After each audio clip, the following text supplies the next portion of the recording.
thing about attendance everybody hates is, what did that final number mean? We had X number of people in groups compared to last week, whatever. And if you're in a decentralized ministry, a quarter to a third of your groups didn't even meet that week. So now you don't even have the number, but we're thinking like Sunday school days in that back in the day. That's where we're still thinking about data that way. What data tells in community is it tells a story not about the total number, but about the consistency rate. Consistency is a fundamental pattern of a disciple. Paul told Timothy in 2 Timothy 2, right? The things you've heard me say in the presence of many, entrust to who? Reliable, faithful, consistent. There's a quality of consistency there. Welcome to the Missional Marketing Podcast. My name is Bart Blair, joined as always by the CEO of Missional Marketing, the one and only Jason Hamrock. And we're glad that you have tuned into the show today. We've got a real treat for you. A conversation a little bit different than some of the conversations that we've been having as of late. Jason, you want to talk about our guest a little bit? Yeah, we're excited because Boyd Pelley is on our show today. Boyd is the co-founder of Churchteams. Now, Churchteams is a church management system, but let me explain. See, Boyd has been in ministry for a long time. He's been on the ministry side. Usually when we think of church management systems, we always think of IT guys, developers. He's been on both sides. And so he takes an approach with Churchteams, their software and what they do to work with churches, that's a little bit unique than our mainstream church management system. So we kind of dug into that, and you're going to learn a lot about how Boyd's strategy is when they were building Churchteams. I'm really excited for you to learn. Yeah, and your church may not be in the market for a new church management software, and that's not the point of the conversation. Right. Although, Churchteams is a great platform. What we really wanted to do with Boyd is kind of drill down on some best practices and ways that you should be using your church management software, especially if you're a church communications director. There's a tool, there's data that you have there at your disposal that you're probably not using at its full capacity. And so Boyd just kind of helps us unravel a little bit of that and get us thinking in some more creative ways in terms of how we can use those things to be better communicators, help people along the pathway of discipleship. Our goal with this podcast is to help your church grow by leveraging digital marketing and effective communications. And we believe that this conversation is going to help you take steps towards growing your church and being a better discipling church, being a better disciple-making church. If you find that this content is helpful for you, we'd appreciate you leaving a rating or review wherever you watch or wherever you listen. And feel free to share it on social media or share it with your friends and people that you know who might also be in church communications who could benefit from the content. That's all we have in terms of an intro for this podcast today. So without any further delay, we're going to roll our interview with Boyd Pelley from Churchteams. Well, Boyd Pelley of Churchteams, thanks so much for joining Jason and me on the show today. Hey, guys. We are excited to have this conversation with you. We've been doing this podcast for a couple of years, and we're diving into some territory that we haven't really dived into directly before, which is talking about church management software and how churches manage the data of the people that they are called to reach and to disciple. But before we get into kind of the nuts and bolts of church management software, why don't you share your story with us? Tell us a little bit about how you got into ministry and how you ended up at Churchteams. Well, I've been doing that a long time, so maybe I don't go all the way back to my college day that I sensed God calling me into ministry. Maybe I don't go quite that far. I'll speed forward a little bit that I was on church staff as a discipleship pastor, church administrator, family pastor for about 18 years at 3 different churches, one in Albuquerque, New Mexico, one in Lincoln, Nebraska, and one in Arlington, Texas. And about halfway through that time, I was at one of those times that most church staff feel like, I'm ready to quit. Yeah. What is this all about? Why am I doing this? I feel underappreciated and I know I'm underpaid, right? The challenges of just doing life. And so I was seriously thinking about, that was the great resignation year for me, was that year, right? And I was seriously thinking about it. And this was 1999. And it was the first time that I'd ever heard about cloud-based computing. Now, none of us today even hardly remember those days, but that was a new concept once upon a time. It really was. We, put stuff into the computer at a time. And it was kind of a combination of both of those things. Being a little bit frustrated, being frustrated with ministry, seeing something that looked like was coming with cloud-based that made a ton of sense to me. And I thought, what if I could go back to the original calling of making disciples, which was totally clear. I'm going to do that all my life, no matter what job I do. It doesn't matter if I'm a pastor or not. I knew that. And what if I could blend those two things together? Mm-hmm. And so I'd been on church staff, had a pretty good idea of what it looked like to make a disciple, what one looked like, how the process was. And I thought, there's a lot of things. What if we built the software around that core idea? And I was fortunate. One of my small group leaders was a world-class software architect. And so he and I partnered together and began Churchteams primarily to solve the problem of connecting people in decentralized ministry. So it wasn't about the centralized ministry. It was about the decentralized ministry. In fact, we coined the term small group software in 2000 and started that out. We built, in the early days, we coined the term group finder. We built the first group finder tool out there, kind of modeled for people to get connected in a decentralized manner. We did some things to help connect leaders, coach leaders. And the Lord used that. This was something we were just doing on the side. And a number of churches started hearing about it and told people who told people who told people. And one of those things, till fast forward a bunch of years, 2008, and it had grown to where I couldn't do both anymore. And we decided that year to expand to be a full church management system because we didn't feel like people were going to want to have different niche softwares for all the different purposes of church. They're going to want all their data under one umbrella. So that's how we started. And that was kind of the thing there. And what I always tell people then is we went from being innovative, doing something nobody had ever done before, to chasing taillights to try to catch up with what everybody expected church management software to do already. And that was another chapter in the stage of our growth. And that was 08 to about 16, 17. And then really felt like we jumped about 4 or 5 years ago to back on the innovation side with several of the really cool things that we've done on that. So, yeah. Wow. So you a lot of story there. Yeah, that's a really cool story because you can appreciate kind of from day one, so to speak, of when church management systems actually became a term. Wasn't really a term much before then. And so you've seen this progress of how churches use a church management system. And most churches have a church management system, I would think, or some version of that. Maybe my first church management system was a Rolodex. I had a Rolodex on my desk with little cards on it. I don't have it anymore. Sometimes I wish I did, just so that I could remember the analog days. But that was the real. That was my first. That was my first one. Yeah. Hey, on that note, Boyd, why don't you give us just kind of a 10,000 foot flyover of what church management systems or church management software is, and how Churchteams fits into the context of that? Yeah, church management software is a pretty generic term that was just coined, I don't know, like you said, Jason, 20 years ago, 25 years ago, somewhere right in there. As the idea, church management idea, was literally software to manage everything about the church. Okay. Yeah. There's all kinds of renditions and subcategories underneath that, honestly, how people look at it. The way I look at it, the way we look at it is we want to help churches manage their people and their people data. Okay. So that separates it a little bit from managing facilities, because that doesn't involve very much people data. It's church management, but it doesn't as much, we don't do security systems, the swipe things when churches go in. That's a different thing. We really want to focus on people data because it goes back to the original idea of helping churches make disciples, which is focused on the people side.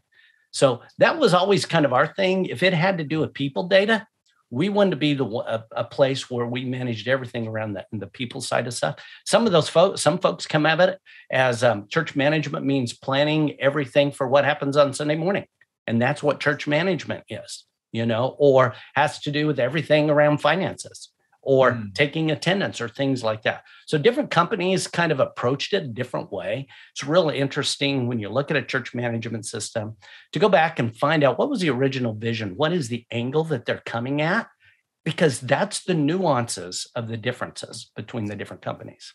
Okay, so you've been around. I love the fact that you've been on both sides of the coin. You've been in ministry, and now you get to serve ministries. With what you have going on here. What are some in areas, like we said, a lot of churches have a lot of leaders, and most churches have a church management system, but leaders often can become disillusioned as to what a church management system can do. So what are some of those common misunderstandings that leaders have? Okay, so most leaders, because a lot of folks, the basic understanding of church management system is the concept of we just need something where I can go look up a phone number, I can send an email from, I can manage the contributions, we can send out statements in January every year. I need something so I can do the attendance report to see. The Rolodex. They want a Rolodex. I'm telling you. Oh, Bart. Sorry, Boyd. But Bart, that's where it all started. It was just, let's replace the Rolodex and the spreadsheet. I mean, that's how we did counting before computers. You wrote down the offering on a piece of paper, graph paper, right? You remember graph paper? Oh, yeah. Okay. And so that's how they think about it. And they'll think, the attendance, I have a worship attendance. How does that compare to Bible study or small group attendance? And what part of that's children's attendance? And then how much money? That's about what people typically think of church management software is, because that's kind of where it came from. And those were the problems it started to solve. But with the entrepreneurial moves of the last 20 years, there have been so many innovations in technology that have influenced and integrated with the data, because the data is the hub of everything. The people data is. So you get people that come in with all these wonderful creative ideas, whether it's a communication thing or missional thing or whatever. And now it's gone. I mean, we have gone. I had a guy the other day kind of refer to church management software. Like, instead of just your basic Chevy, it's now high performance. A lot of them are high performance race cars that you can tune different parts to really make things work really well. We have not, most of us, not all of us, but most of us the industry has not sat back and waited for pastors to suggest, hey, do this, because we do this all the time. So we're looking at the innovations and technology. We know what businesses are doing with CRMs. We know what Salesforce is like. We know what HubSpot is like. We've investigate. That's part of what we do. And so what we're saying is, how can we bring the lessons in those areas or that kind of software and pull it into the software? The second part of that is also, whose job is it to use it? Most pastors and staff think, oh, that's an administrative assistant job. Well, back in the day when I first went on staff, the pastor I worked for would call in his secretary. She would bring a notebook. And when he wanted to do a letter, she would handwrite it out, stenographer it out, and type it. And the reason she did that is because he couldn't type very well, and he didn't like putting the white out on the thing. You guys remember way back then. Technology changed. I don't know a pastor anywhere that calls his secretary, and maybe there probably are some. Nobody, because it's got simple. We expect to be able to use word processing. We just haven't made that leap as much yet on church management. Pastors have got to learn, just like businesses do with Salesforce or HubSpot.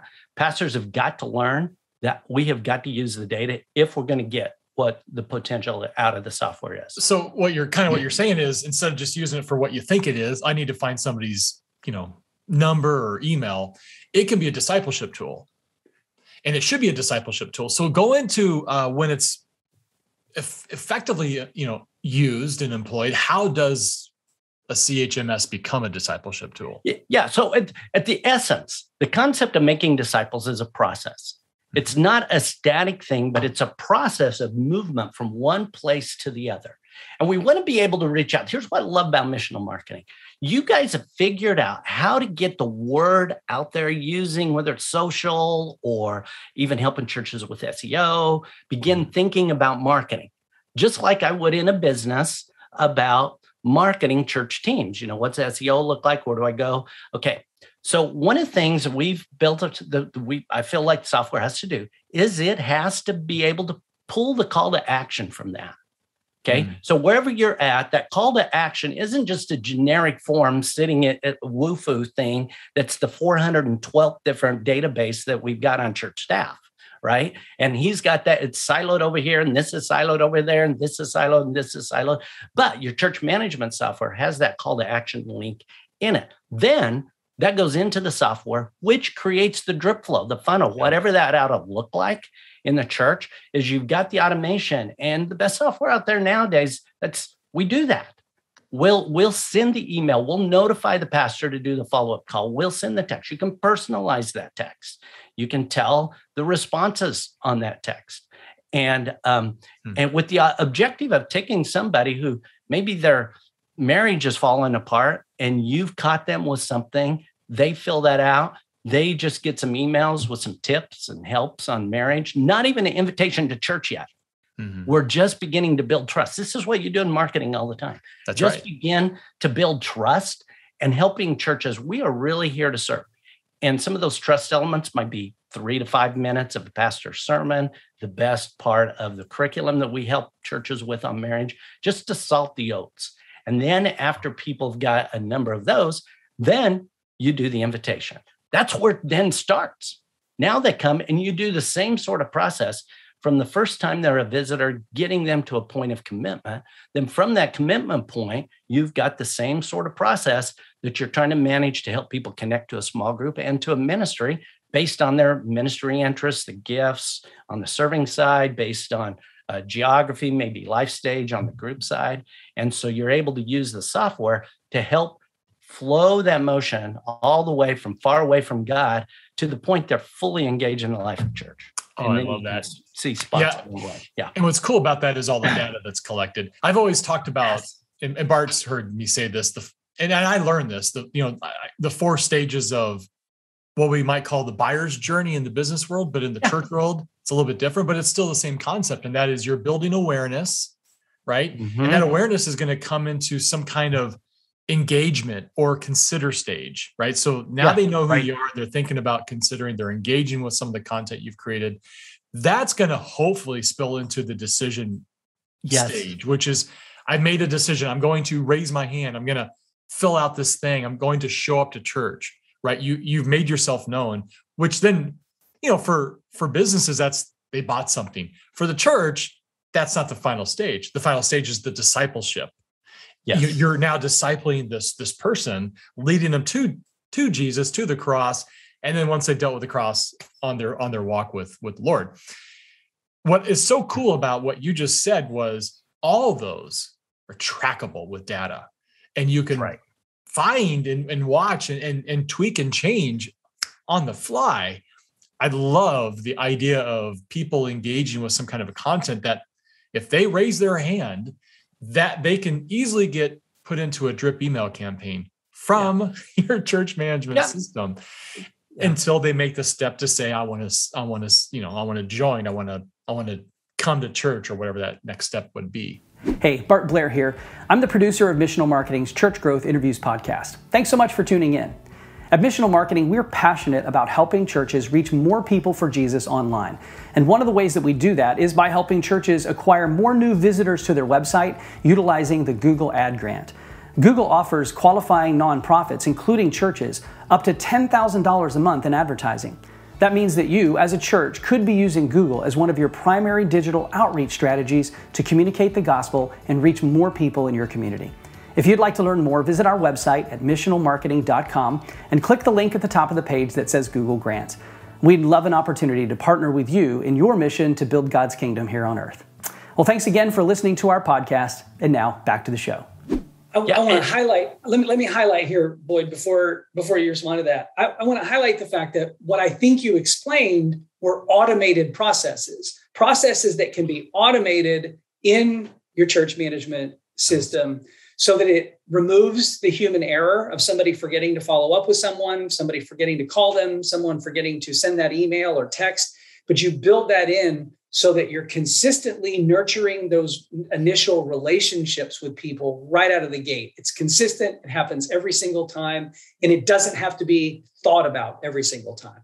Yeah. Now, it takes some time to think through that. Sometimes it's surprising to me how and this is what you guys do with churches, right? Is you help them think through what is that process? Because they've got some default things they're kind of doing already, but they haven't thought as intentionally step by step. There's a Navy SEAL quote that I love to use on this thing. It says, slow is smooth and smooth is fast. And any of us have been around any kind of athletic team or anything, know that the first time, whether it's a Navy SEAL team or, the 6th grade girls basketball team, you walk slow through the plays, what those look like, so that everybody kind of understands where they're going to be and when they do. And then you speed it up a little bit until finally you get up to game speed and it pops like that. And that's smooth because everybody knows where everybody else is at and what that works. That's what makes marketing work really well, is when in marketing you're doing that. And in a discipleship process, it's the same sort of thing. How do we know? What are we doing to engage people? And it's not linear. That's the crazy thing, is it's a non-linear thing. So there's some pretty cool things that we've learned about process that are non-linear, that are more web-like, kind of a network of thing, and kind of how we use groups in our software to help manage. Groups are kind of nodes on the net to move people along the way of a process. But that's a pretty big deal. The backside of that's kind of the front side, the evangelism assimilation side. The backside of that is, if you've got a good system for collecting information, you can get things like, let me tell you the groups, because that's where we started from, right? You can get things like attendance, basic attendance, right? The thing about attendance everybody hates is, what did that final number mean? We had X number of people in groups compared to last week, whatever. And if you're in a decentralized ministry, a quarter to a third of your groups didn't even meet that week. So now you don't even have the number. But we're thinking like Sunday school days in that back in the day. That's where we're still thinking about data that way.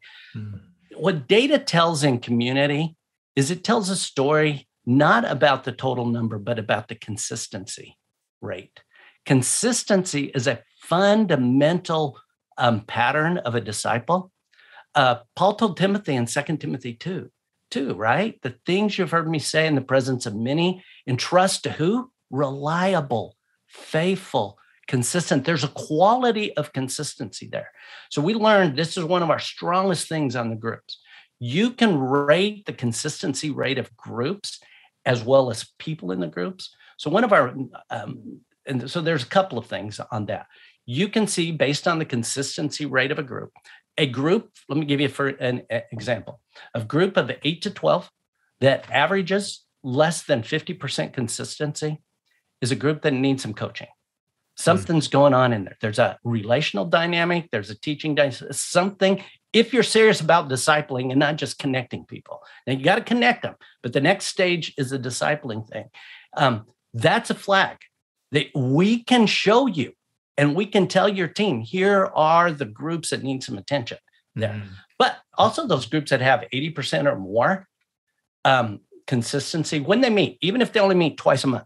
Okay, that doesn't matter. It's consistency, not the number. When they meet twice a month, we can tell you that group that has 80%, this is a home run group. People are coming back from vacation. They like their group so much. This is go find new leaders. Some of the things are there. So one of the things that we've done is you can do that at the group level. We did that. That's kind of what made Churchteams grow on the group side for years, is we were really helping churches be able to see the relative health of all their groups and be able to be intentional about that. You can do the same thing at the individual level. The last few years, we've learned that now I can see the consistency rate of an individual.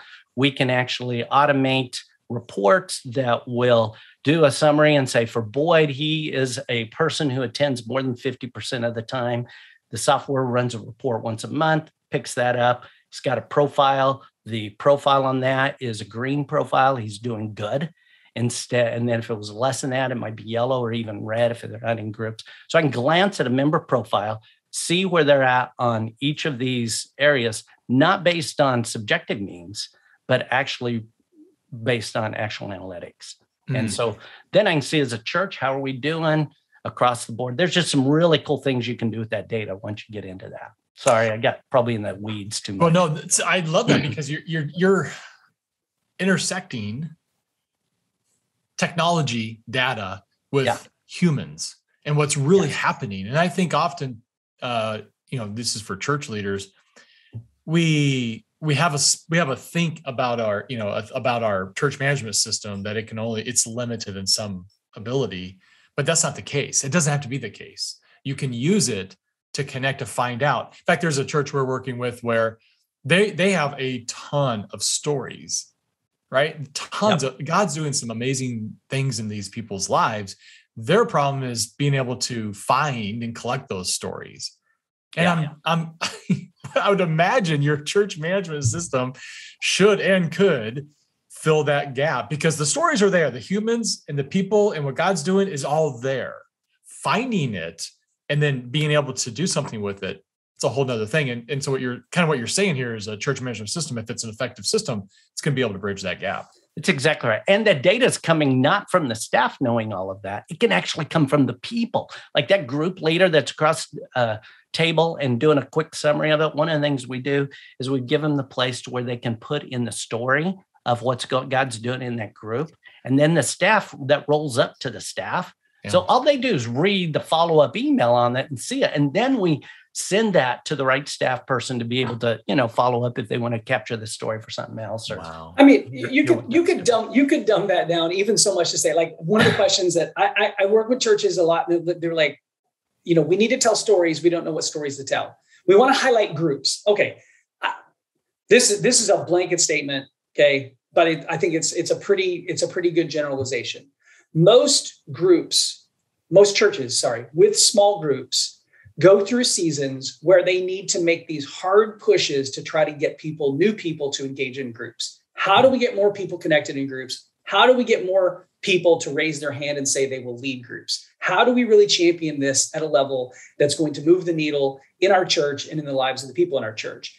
And so they'll go through these little seasons. And, my feedback every single time is you need to get people who have been in groups to tell the story about how a group has impacted their lives. Yeah. Well, how do we know where to go to the stories? Well, just like Boyd said, the first thing I'd do is I'd go pull an attendance report from a group and find somebody who attends their group for 80% of the time or more, and who has been doing that for a year or two or more. And you go, this is a person who has prioritized group life, and they've done it for a reason. I want to go have a conversation with that person.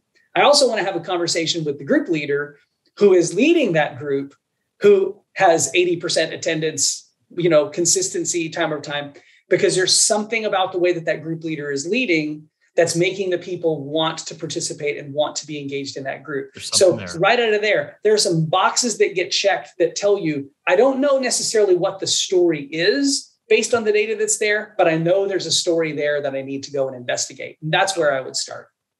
And what I love about that is now you can take the step. There's two sides of that issue. One is you got to capture the data, because the output's only good as the input, right? Yep. The other side is once it's in there, what do you do to pull it out?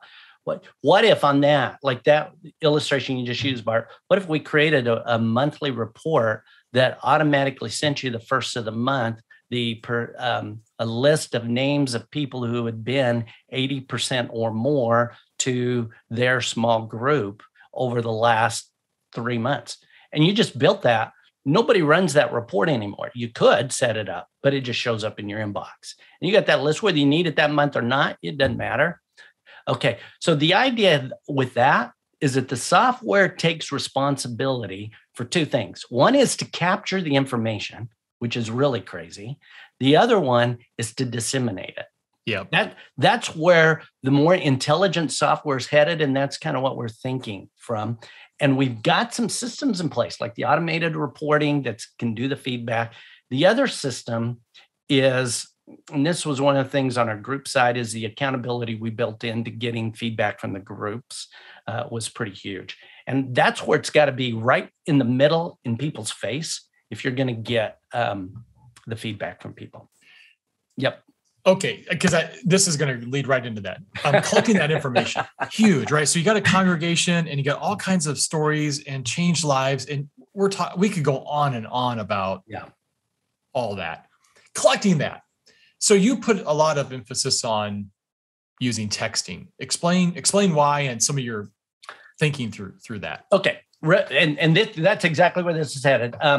If your output exceeds your input, this is something somebody used to tell me all the time. If your output exceeds your input, in other words, the expectations that you want from your data exceeds the data that you have in it, then your upkeep is going to be your downfall. So everybody hates their database, right? That's what that means. And that's why, is because the output exceeds your input. And so your upkeep, what the pastor wants to get from the data, can't, because it's not in there, and that's your downfall. Yes. So the solution to that is you've got to make it easy for people to capture the data, where it's a no-brainer, no thinker. We learned this with small groups. If we just created a link on the website for group leaders to go log in to put in their attendance, you get maybe 20%. It's just not going to happen. That'd be a stretch. We learned, yeah, it is a stretch, Jason, actually. We learned that if we want to do that, we got to go where they already are. And most people check their email at least once a week. And back in the day, it was more than that. Yeah, so we push out an email. If they don't respond to the first one, they get a second one. They don't respond to that, get a third one. If they don't respond to the third one, the fourth one goes to the coach. We learned how to get 100% response from group leaders, 100%. Okay, that's everybody. That's pretty good data. Okay. Because the output, and all people do is clicking a link in an email that they check every day. That's all they have to do. There's no logging in. There's nothing to download. There's none of that. It's right there. So that was the principle that really got Churchteams going, where we were really collecting data on groups. Similarly, the tool like that has become the tool of choice in the last whatever number of years is texting. You don't have to ask people to download a texting app. They already text. That is probably the app they use the most during the day. They hardly ever even call anymore. Yep. So we recognize that using text as a way for people to communicate with the church, to register for things, to give, even to check in. You can do it by simply sending a text to the church. So we begin around that same idea of keeping it where people already are, staying right out in front of them. We built out texting as a tool, as a way for people to do all of that. Connection cards, with a really nice example with COVID has been with all the live streaming, wanting to be able to follow up people that are sitting home on their couch. Text a keyword, whether you're live or live streaming, it doesn't matter where you are at all. You're responding to the message or the appeal, whatever, the exact same way. By text, because everybody has a phone. Whether you're sitting in a chair in the room or you're in a room, you've got a phone. And you do the text, that automatically puts them into a follow-up workflow wherever they are. And we're able to begin doing some follow-up assimilation, get people in the pipelines and calling them and stuff like that. So we've done a ton of things with texting. And I could go on forever on the features, the open-ended chats, the back and forth chats, the automated workflows that people get a text. And when they came the first time, and it's an automated text with a response question, how did you find out about us? It's just open-ended. And then that comes back as a chat. And a staff person can see that. They're notified of that. They can respond back to that chat and begin an ongoing relationship with them. So there's some really cool things with texting these days. And you see it everywhere. I mean, that's what my dentist does. My doctor does that. Shoot, the restaurant I go to does that, right? They send you a text whenever. So that's pretty obviously a key communication tool these days. Yeah, because I mean, I have like 4 or 5 emails, but I have one cell phone. And it's always with me. So you want to get a hold of me? My team knows this. You want to get a hold of me? You either Slack me or you text me. It might be true. He might have a secret cell phone that he hasn't told us about. I don't know, but no, I'm not sure. Hey, I can barely keep up with the one I have. Yeah. So, Boyd, I want to ask you a question, and this is kind of off script a little bit. We didn't really prepare for this, and then they're gonna wrap things up. But we often get this question. Okay, so our business, missional marketing, we're really good about driving lots and lots of website visitors to churches' websites. To their social media accounts. We are hopeful and prayerful that many of those people that are connecting with those churches online are eventually making it through the front door of those churches. Ultimately, we want people in incarnational relationships. We do value church online and what church online can do, but we also know that, life on life, there's nothing that's ever going to replace life on life. That's right. But here's the question that we often get, and we've seen it pre-COVID, we saw it pan-COVID, we're seeing it post-COVID or whatever season we're in. People come to our church, if they don't register a child, we're not sure that they're ever filling out contact information. Obviously, like that's the stranglehold that we have on people is that, hey, if you're going to drop your kids off in children's ministry, you have no choice but to give us your data. Yeah. Do you have any examples or any churches that you have seen that are really doing an above average job at getting people to say yes at a church service or even online and say, I'm ready to give you my information? You see anything unique or different with different churches, or do you have any ideas or thoughts on that? Well, I can tell you one of the things we did to try to help with that, because we built this texting to check in. So, anybody can drive in the parking lot, text the word check, get a link back, see their family, everybody in the family, check into everything they're going. If I'm an usher, if I'm going to 11 o'clock service, if I'm going to men's group, I'm checking that in, as well as my kids that are going to 5th grade. Everybody's getting their name tags. All those families are doing it because they get their name tags. What about the ones that don't have kids that way and they don't need those name tags? Our solution on that was a digital, using as a connection card, was a digital bulletin. And the way the digital bulletin works is the way you stay in touch with us or go through the bulletin or get the feedback is you check in. You text the word check in, you check that you're there, and as soon as you enter it, now you have the bulletin. And so now you get the bulletin, but it's an interactive bulletin. So I'm saving that because the song set for the day, the worship set for the day, all have links to the YouTube videos that original on it. So on the way home, I can click on that link and listen to that same song that I really like, that second or third song. That giving thing is just a button. I click on the giving thing because I've done it before. It comes up. All I have to do is put in the amount that I want to give and it's done because it knows it's me because it's from the phone. And the phone is like logging in. So that's a creative way. The results on that, hang on, are still in play, I think, because the adoption, we've not seen a ton on that, but that's the innovation and the thoughts that we're thinking. Now, there's the other ones about people that are using their Wi-Fi. And there's a little bit of that out there that are playing around that once you say you're going to use the Wi-Fi, you click OK, and one of the subscripts on the OK thing says we can take attendance for you every time your phone walks in. And as soon as you hit the Wi-Fi, then we take attendance on you. There's ideas that people are doing like that.